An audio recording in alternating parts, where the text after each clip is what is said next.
រឿងខូចចិត្តអ្នកណាក៏ធ្លាប់ជួមតែសំខាន់លើយើងអាចកាត់ចិត្តហើយទុកវាគឺជាស្រមោលអាំងដិតបើកចិត្តតទួលយកអ្នកថ្មីពេលខ្លួនឯងចាប់ផ្ដើមស្នេហ៍អ្នកក្រោយសូមត្រឹមអោយម្នាក់นุ่งស្មងភាំងក្ដីតែគិតខំរូបគេក៏ប្រែដងដៃអ្វីបនសល់ឲ្យយើងត្រឹមទឹកភ្នែកហ៊ីតែនៅលើលោកនេះមានមនុស្សស្មោះទេឬក៏មានតែមនុស្សដែលឈិតអប់ប្រៃមនុស្សដែលធ្វើឲ្យគេយំឲ្យគេទាំងភ្នែកស្ទើររាល់ថ្ងៃហេតុអ្វី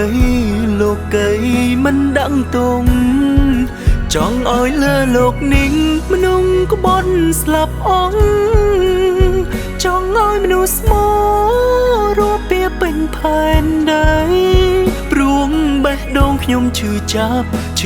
ម្ដងស្ទើរតែខ្សែឈឺពេកខ្ញុំស្រែកសួរមេឃដីតើមានមនុស្សស្មោះដែរទេ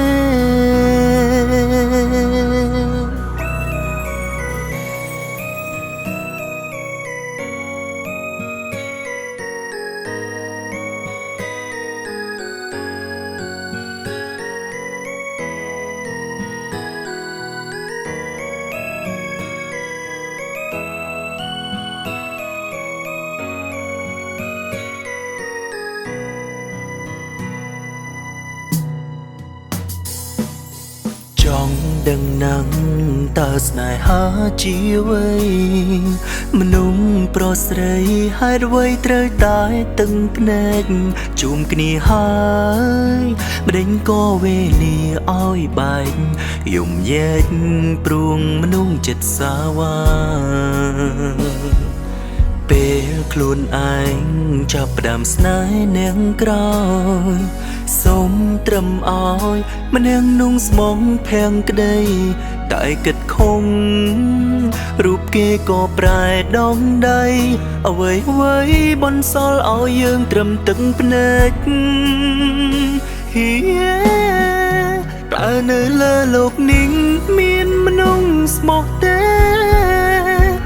ឬក៏មានតែមនុស្សដែលឈិតអប់ប្រៃមនុស្សដែលធ្វើឲ្យគេយំឲ្យគេទាំងភ្នែកស្ទើររាល់ថ្ងៃហេតុអ្វីលោកីមិនដឹងទុំចង់ឲ្យលើលោកនេះមនុស្សក្បត់ស្លាប់អស់ចង់ឲ្យមនុស្សស្មោរស់ពីពេញផែនដីព្រួងបេះដូងខ្ញុំឈឺចាប់ម្ដងស្ទើរតែខ្សែឈឺពេកខ្ញុំស្រែកសួរមេឃដីតើមានមនុស្សស្មោះដែរទេចង់ស្រែកសួរនៅលើលោកនេះតើមានមនុស្សស្មោះដែរទេ